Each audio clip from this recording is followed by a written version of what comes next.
Governor Gavin Newsom made a bold promise 3 years ago, vowing to tackle one of California's most pressing issues, the plight of thousands of individuals suffering from severe mental illness and living on the streets.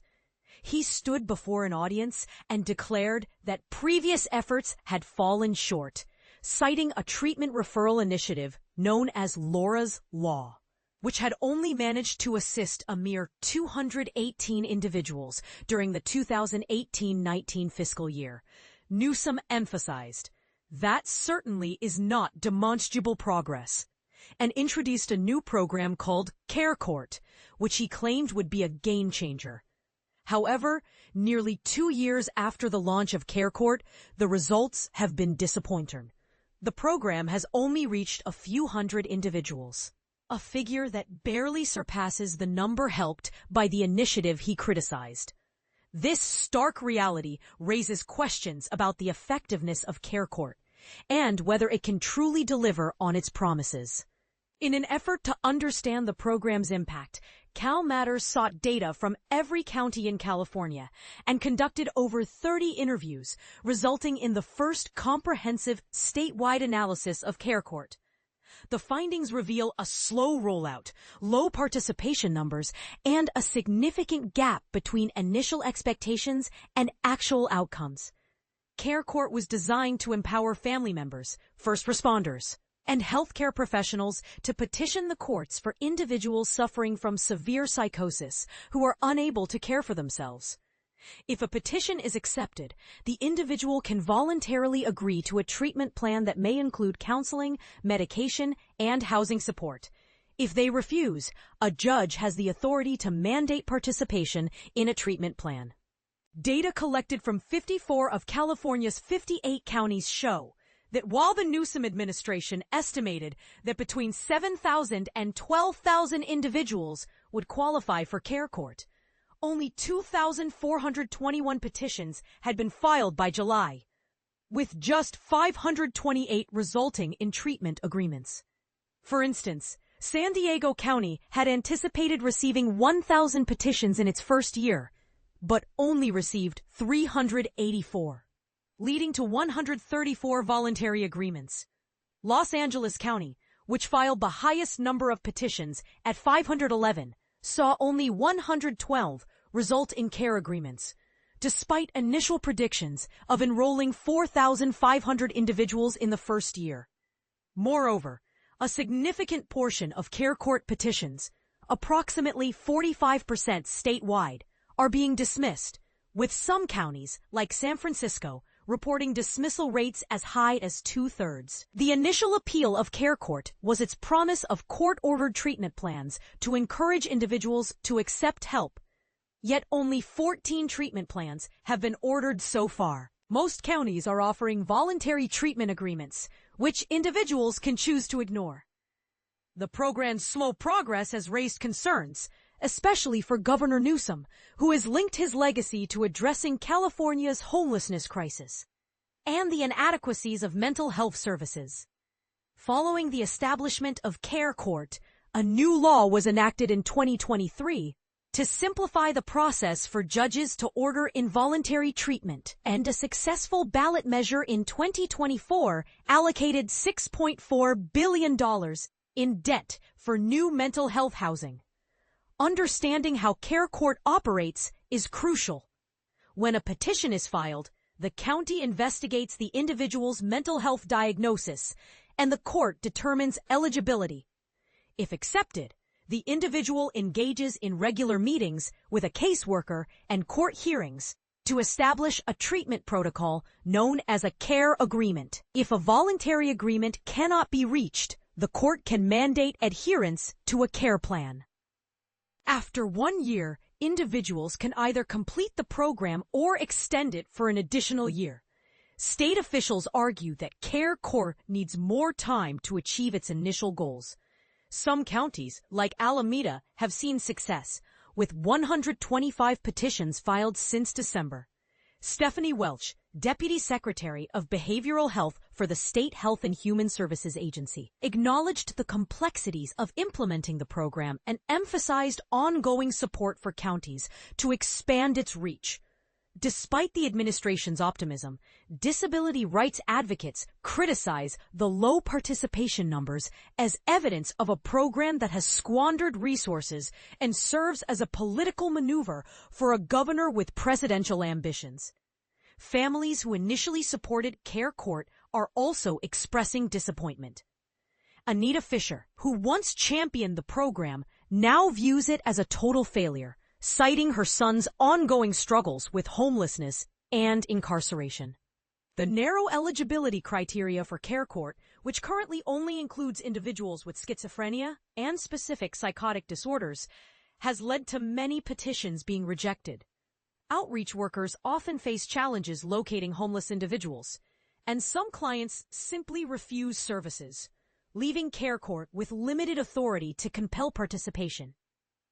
To address these issues, a bill in the legislature aims to broaden the eligibility criteria for Care Court. If passed, Senate Bill 27 would allow individuals experiencing psychotic symptoms due to bipolar disorder to qualify for the program.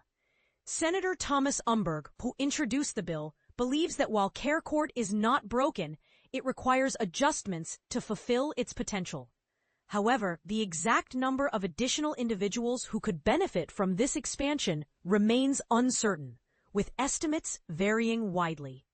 Critics, including many disability rights organizations, argue that expanding Care Court will not resolve the underlying issues of housing shortages and inadequate mental health services.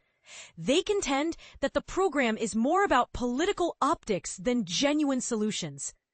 Eve Garrow from the ACLU of Southern California expressed skepticism about the bill, suggesting it primarily aims to increase petition numbers without addressing the fundamental problems.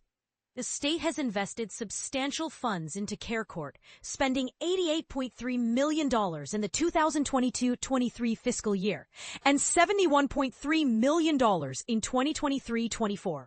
With fewer than 550 individuals receiving services, critics argue that the program is a costly endeavor with minimal returns. A July analysis by the Assembly Judiciary Committee labeled Care Court as a very expensive method of coordinating services. However, proponents argue that the low number of care agreements does not reflect the program's full impact. Even petitions that do not lead to formal agreements can help counties connect with individuals in need of services. Michelle Doty Cabrera, executive director of the California Behavioral Health Directors Association, emphasized that the goal of coercive programs is to engage individuals willingly in services, and the outreach efforts facilitated by Care Court have been beneficial. As of December, there were 1,358 instances where individuals were diverted from Care Court to other county services, indicating some level of success in connecting people with the help they need. Counties administering Care Court also highlight that it is one of the few state programs that fund outreach efforts, which can be crucial in encouraging individuals to accept assistance. The initial rollout of Care Court involved 8 counties participating in a pilot program, with the rest of the state launching the initiative by December 2024. In anticipation of a surge in petitions, San Diego County hired additional staff, including clinicians and support personnel.